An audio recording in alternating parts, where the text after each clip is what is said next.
The Onion just bought InfoWars. That's right. The Onion now owns InfoWars. And I mean owns it. They bought everything at auction. Everything. Trademarks, social media accounts, studios in Texas. Like literally everything is now owned by The Onion. That's hilarious. I can't believe that.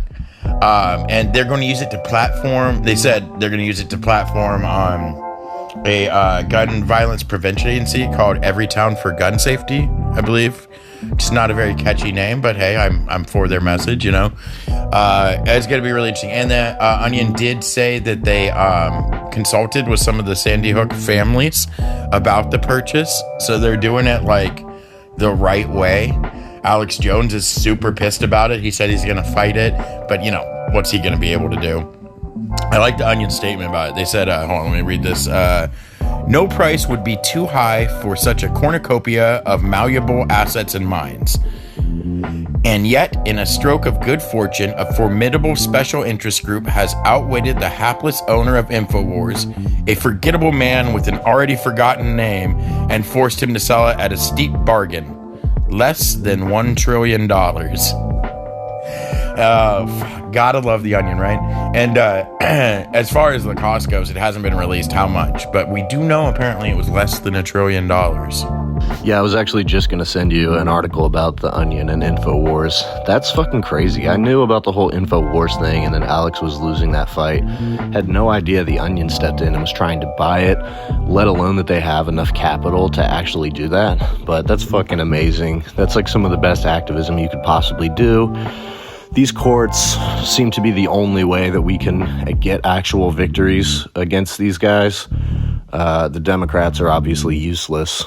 But, you know, even in the case of Trump, if it weren't for him getting elected again, you know, the courts were pretty much the only place where he was being held accountable for anything. So we'll see. You know, Trump will probably try to do what he can to rectify things in favor of Alex Jones. I don't think he can, but he might try some things. And I don't know, it does seem like the courts are the only place where we can fight against some of the, you know, horrible things that these guys do. But I don't really know how to, you know, go about that. I guess you just kind of got to let things take their course. You know, you got to have an actual case against somebody, obviously, and you sort of have to, you know, hope that the courts are going to rule in your favor, depending on who appointed these judges or how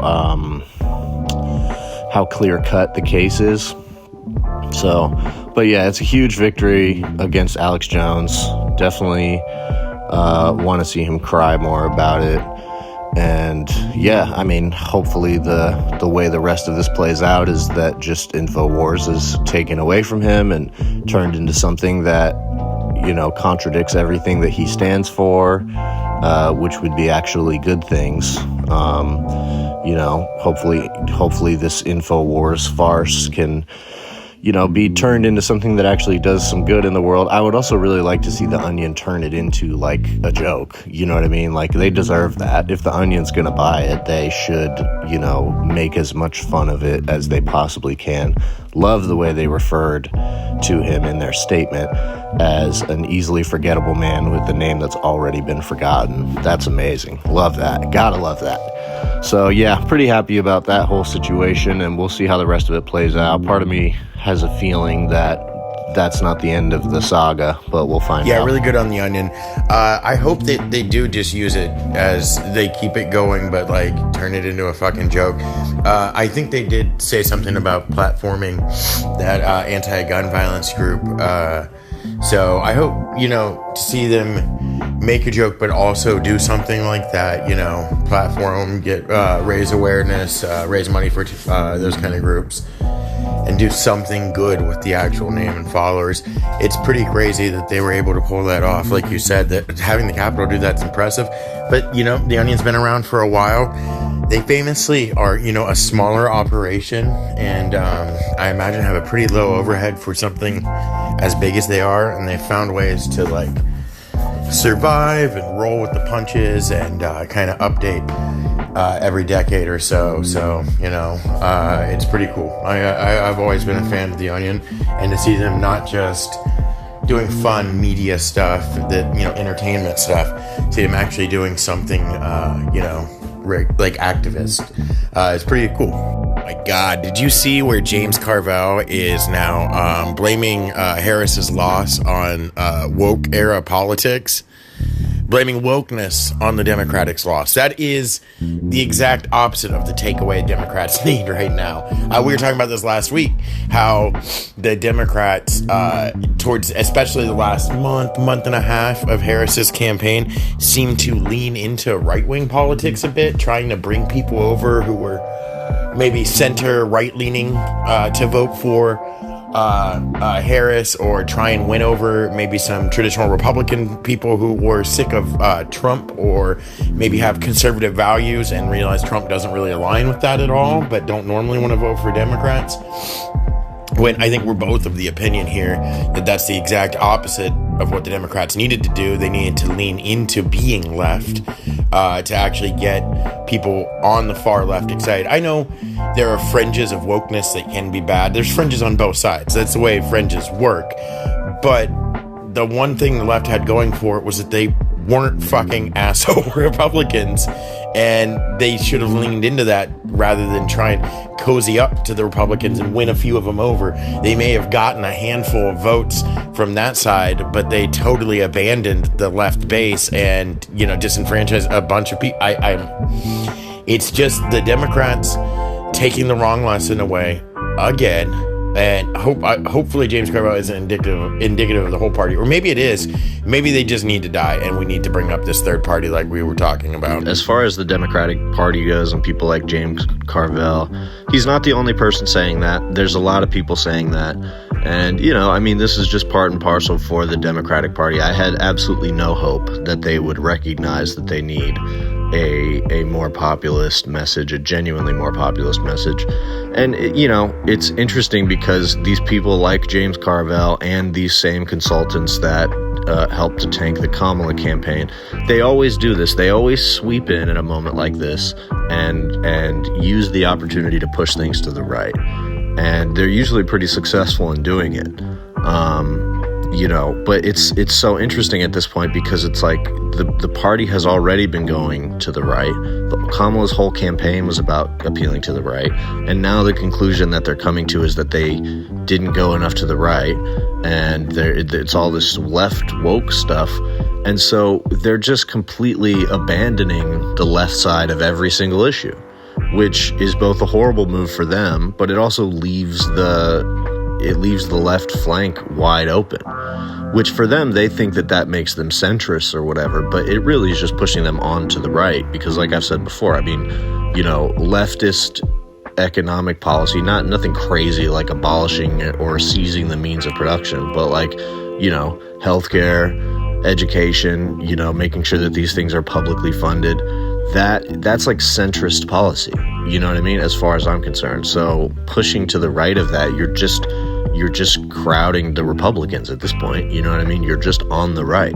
So that leaves room for some kind of third party to fill that space. I mean, America needs a Labor Party. We need something on the left. And if Democrats don't want to be that party anymore, then they should then they should go to the right. I don't know.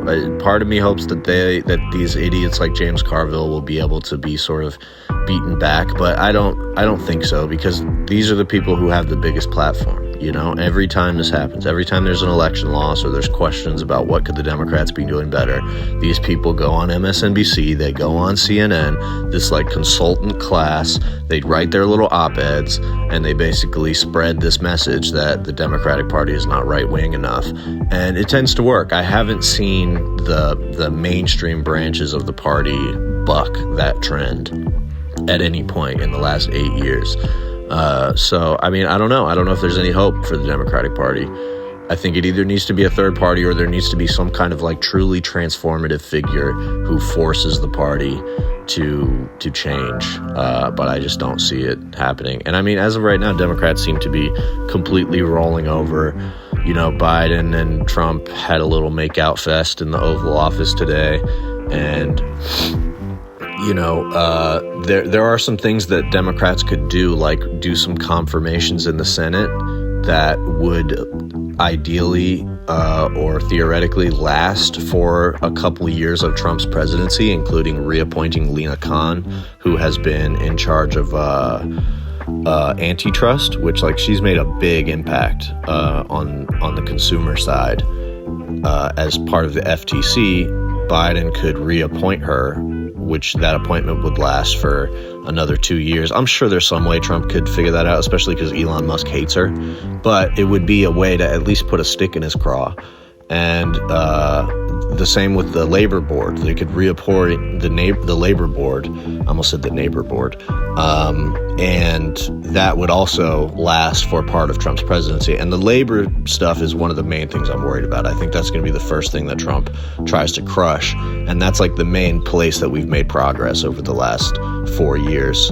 And that's the thing that drives me crazy about people who view Democrats as the same as Republicans or whatever. I mean, now if they're trying to go to the right, they're probably going to abandon labor anyway. But it's like not seeing the serious gains that we've made because we had Biden in control of the NLRB is, I think, a serious political mistake, and we're about to feel the sting of that. But you know, they could fight. They could appoint some more court appointments.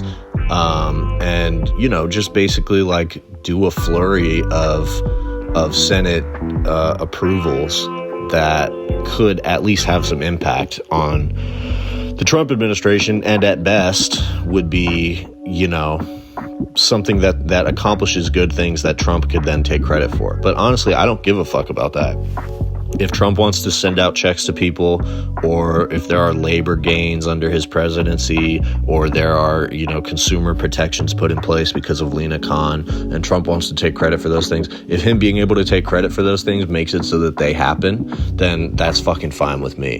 But it's another example of like Democrats could do that. I have no idea why they wouldn't, and as of right now, it does not seem like they're going to. Maybe as leftists, what we need to do is we got to be like, oh, okay, so you don't like wokeness? We're too woke? Okay, fine. Wokeness is done.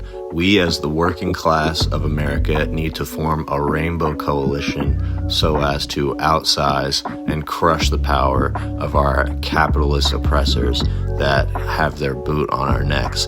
And we need to stop quibbling about identity politics and the different our differences and focus on what drives us together, which is class struggle and fighting of the oppressors of capitalism. So, I mean, if that's what the Democratic Party wants us to do, I'm all for it. I'm super late to the party. I think it was like 2019, but the Damon Lindelof Watchmen series, I finally got around to watching that. I'm on like episode 3. I don't know if you watched that or not. I think you might have mentioned it in the past. Maybe. I don't know. But it is really, really good. If you have not seen it, I highly recommend it so far. I remember watching a couple episodes of that because I was living with James and Ian at the time. I think they watched the whole thing. I don't know. I only got a couple episodes in. Sometimes I just like arbitrarily lose interest in stuff. I don't really know why. I would check that series out again because I've heard it's great and deals with race issues and stuff like that. I've always been intrigued by the Watchmen universe. I guess the lore is just like, it's just like so deep and detailed that it's a little bit hard for me to sort of dive in as somebody that doesn't have a broader context with it. But yeah, I'll check it out. I'll put it on the list because I have heard from most people that it's really good. Hey, man, why don't you put Eat My Ass on the list? All right, Anthony? I'm sick of you rejecting every show I suggest just because it's a superhero show and you're a little fart sniffer over there, okay? Okay? Listen, man, it's nothing personal. It's not that I have anything against your stupid taste in TV shows or anything. It's just that, like, I like to watch real television, okay? Full House, George Lopez, you know, Stephen Colbert, Late Night, The Daily Show with Jon Stewart. You know, this is real prestige television. That stuff you're talking about, you know, fucking, who's that for? You know, who's it for? Most of the masses who love and relate to superhero movies and use them as a form of, you know, not only escapism, but ways that you can relate to the world around you in a different way and learn new things from a different perspective.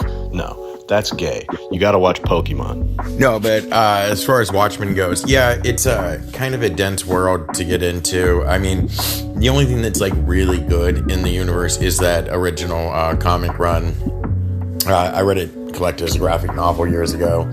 It's pretty good. The Zack Snyder film has some merits. It's not all crap, but he really dropped the ball with it.